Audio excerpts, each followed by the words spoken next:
Hey, just before you go, we won't play any more audio or video. We'd just like to get your initial thoughts, if you're okay with it, on the announcement today that the government, it seems like they're basically saying in the news that Erica slipped into a bill last minute about the removing treaty obligations for boards of trustees in schools. I said to you before we came on, it feels like it's come out of nowhere. You're saying, no, this is a part of their plan.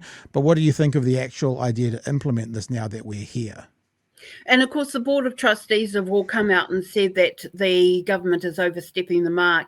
I mean, this is something that the Associate Minister, David Seymour, had wanted, and he said things like too many schools are spending too much time on a marae and doing a karakia. That's actually not what it's about. He says that the schools need to go back to the basics of learning and getting kids in the classroom. Well, for tamariki Māori and for Tiriti, tangata Tiriti, tamariki, the basic is te tiriti or waitangi. That is that is the bedrock of all learning for tamariki Māori. I mean, this week we've had the primary school's kapahaka performance. There is nothing that is more outstanding than seeing the faces of these children and they're singing in te reo, but it's the knowledge that they have, the understanding that they have on what they're singing about and why they're singing this. And that is because their kura embeds te tiriti or waitangi.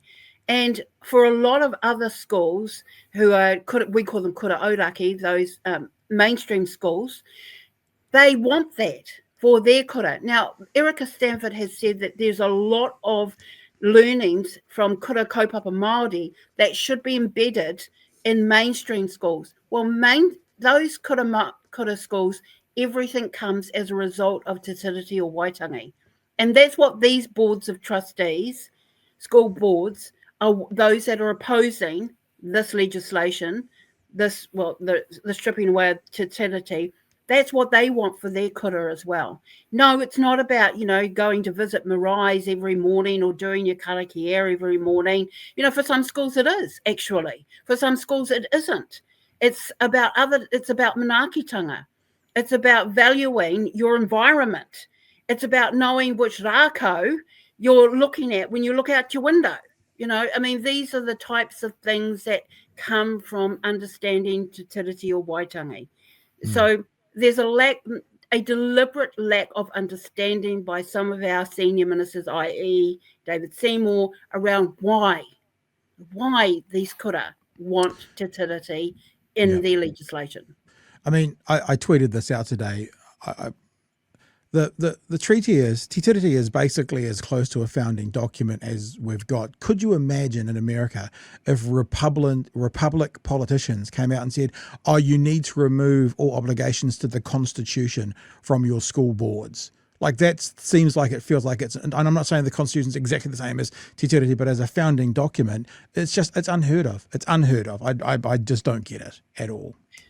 So the Hobson's Pledge had also lobbied the minister to have this taken away. They supported the coalition agreement to have treaty principles bill removed from all legislation, and this particular legislation was supported by the Hobson's Pledge, and the Minister Stanford didn't deny that Hobson's Pledge was involved in this.